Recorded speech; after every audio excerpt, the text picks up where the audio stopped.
this is the final installment of this 2019 quilting goals, my works in progress. And what you're seeing now is me going through the process of setting up my project workbook on my iPad. I am using the GoodNotes app, and I'm showing you here that I downloaded a few of the notes templates from the GoodNotes website, and I'm using this meeting portrait, and I'm naming my workbook. I'm going to change the cover sheet later, but for now it'll work. Here is the template. And now what I'm going to do is go in and add the image for the quilt. You go to image, your photos, add an image, go to your photos, and I'm going to do it here. I have to do this voiceover because I didn't know how to record that part on my iPad. Now I know. So now what I'm doing is looking for the quilt, and as a reminder, I took a standard picture, a square picture, as well as video, which was shared in part 2. Here I'm resizing I'm going to resize the image, but I need to pull it in again. I cut it on accident.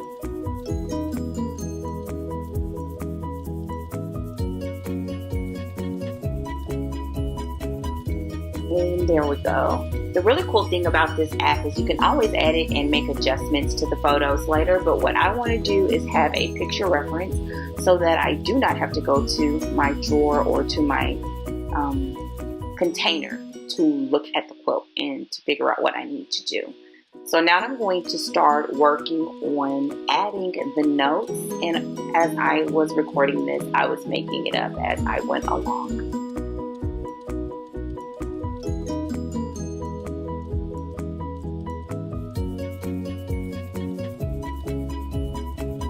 One of the really cool things and features about GoodNotes is that you can write, you can draw, you can highlight. And my plan is to be able to kind of make notes and take notes as I go along with the project so that when I'm done, everything will hopefully be in just about one place.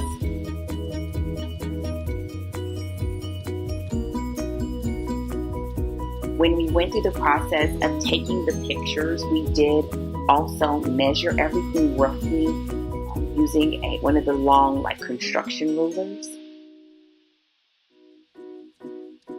I'm using that top section to kind of have the generic information about that specific quilt. The second section as a checklist, whether I need to work on what I want to do to the quilt so that I can write down my notes as they come to me so that I don't have to remember when I open up the workbook again.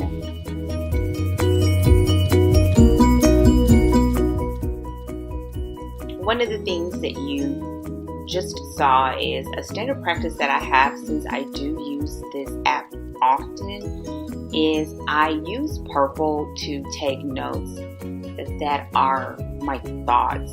Maybe outside of just a list, but maybe my thoughts about something. So here you'll see, okay, quilting.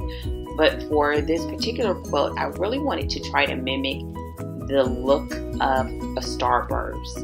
And so I wanted to be able to capture that and have it for reference later.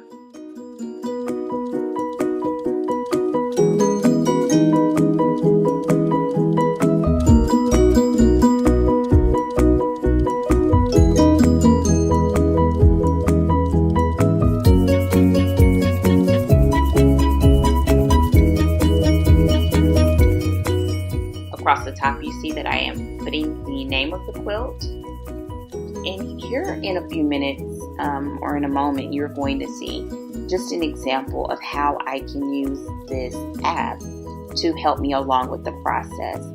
So what it will allow you to do is make changes and edits to your picture. You can make it smaller, you can make it larger, you can crop it, you can edit it. And here I'm fiddling a little bit because I got too much going on.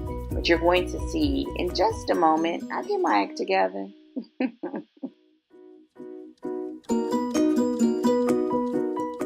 next what you'll see is I'm going to take that image and I'm going to move it to another page. Here what I'm doing is first inserting another page. I want it to be plain paper so that I can make notes and draw on the sheet with my picture. I cut the picture and I paste it on the new page with the blank paper, and now I'm going to edit it.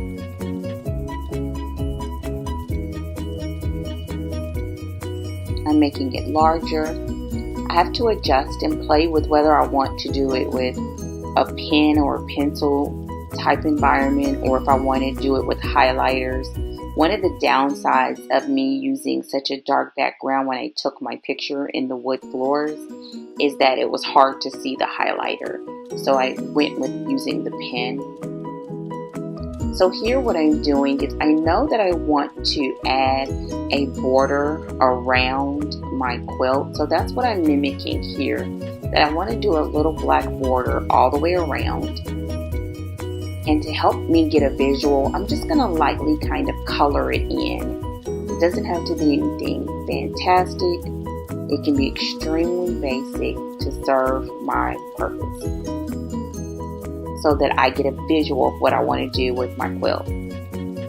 Another thing that I want to do is I want to add a second border, which you'll see me draw in just a moment.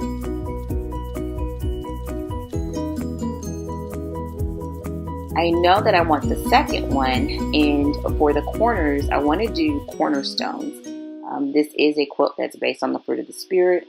One of the scriptures that we know is that it says that Christ is our cornerstone, and so I want to do cornerstones in that final order. Next, I'm going to just use a little bit of color to just let myself know that I want to keep with that scrappy theme, using a different color for every corner. They may not be these exact colors, but I choose different colors so that I know to find at least 4 different colors when I get ready to put that together. And we know if we look at the notes ahead that I already have the black fabric, so it'll probably be black fabric again. You'll see here with some colored cornerstones. And I will probably pull something from the blocks that I already have.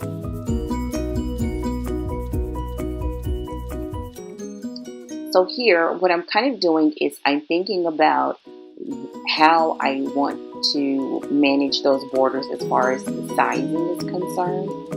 If I know that my quilt is 36.5 by 43 inches, there are so many ways that you could do this. You could put your border so that eventually you have a square.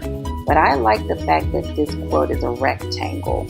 So I'm just going to put the same size borders on the top sides that I do on the top and bottom.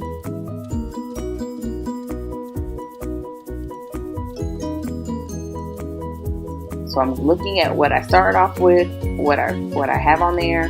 So I know that the second border, I want it to be a little larger. And I'm going to stick with the 5-inch. I want to stick with the 5-inch because that also means that when I get ready to do those cornerstones, I can use a charm pack, something from a charm pack. And then for the first border, I'm going to just do a 2.5-inch strip because with both of those sizes, I have template rulers.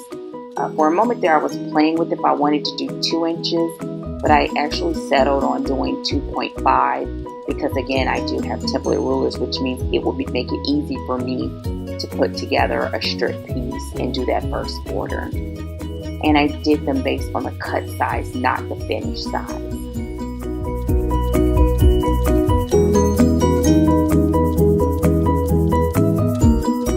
I may speed this up a little bit, but really what's happening is I'm thinking about what I want to do.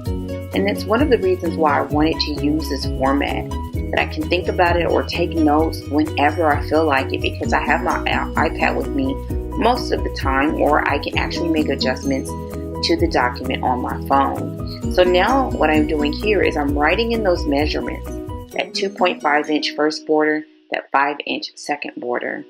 And this is one of the things that I really enjoy about using technology to help me with my quilting.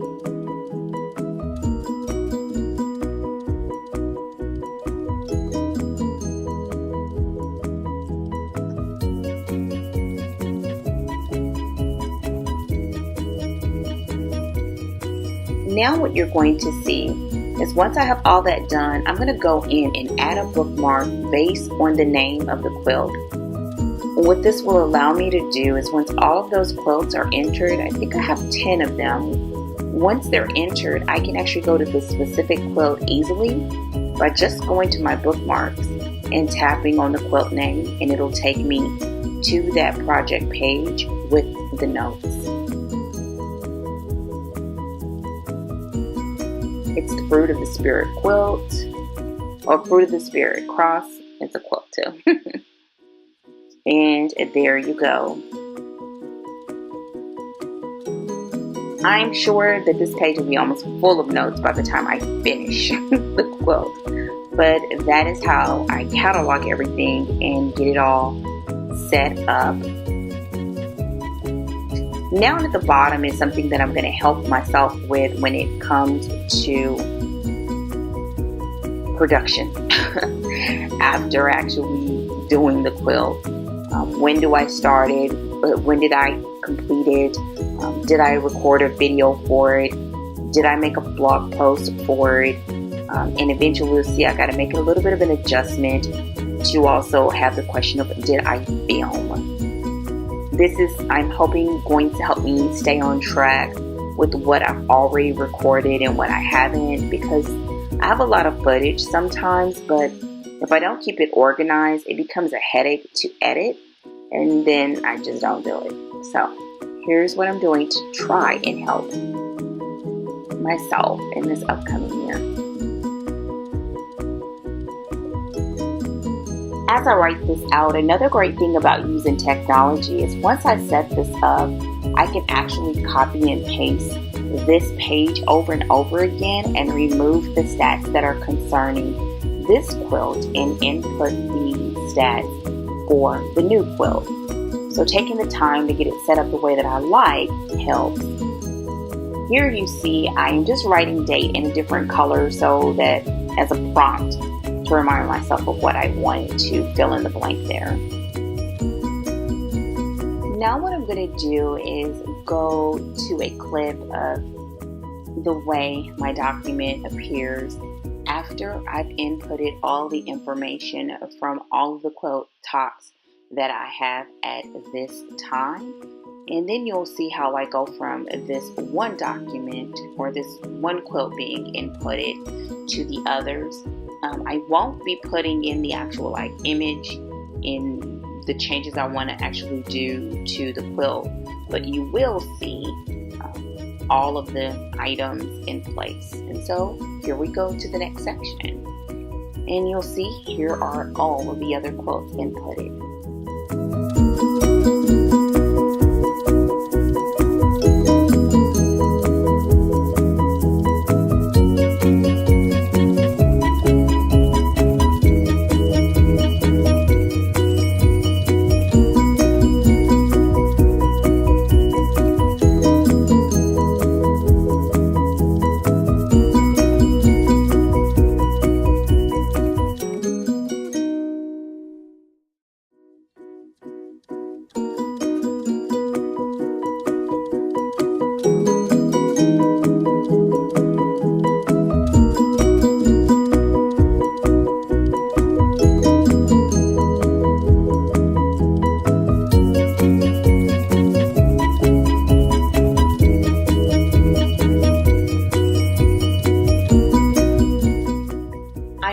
This section pretty fast, because I wanted you really to just see that I entered everything in.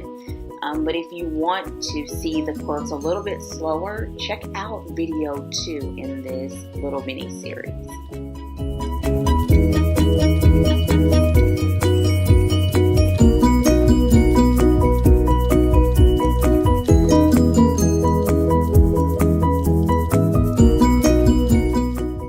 The last thing that I do with my documents is I usually will insert a purple sheet of paper, and I know again that is a note-taking page, and here I'm listing a few of the projects that I would like to tackle that I realized I did not take pictures of.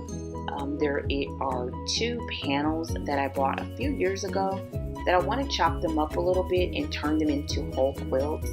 I have one that's a Winnie the Pooh and another one that is the nativity scene that I want to make into an entire Christmas quilt. So essentially, I want to help me get the process done and hopefully tackle them a little faster. The last note that I'm placing on here is to remind myself for any of the leftover fabric that I am collecting scraps. I have some for strips, and I'm doing those in various sizes. I also have the 2-inch square, the 3-inch square, and the scrap size that I talked about in a scrap video sometime last year.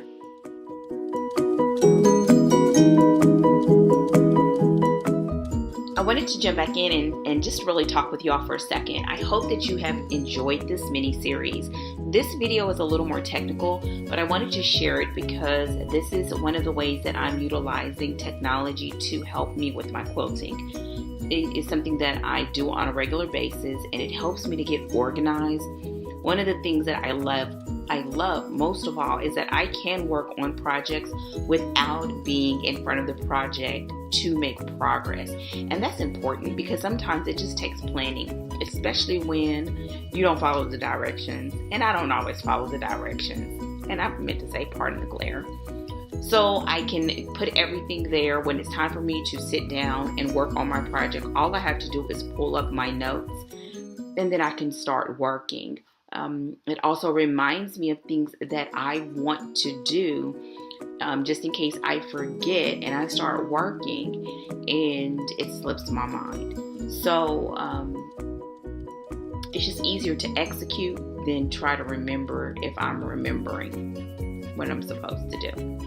So if you have any comments, questions, or concerns, as always, put them in the comment section below. I look forward to chatting with you. If you all want to see any of this in a little bit more detail, then let me know. But I think this was fairly sufficient outside of being a full-blown tutorial for GoodNotes, which is an app that I use every single day, many times a day for many things, especially when it comes to crafting. My patterns, my quilt projects, everything, just about. So I hope that you've enjoyed this. Let me know if you have any questions, and I will see you all hopefully sooner than later. Take care and goodbye.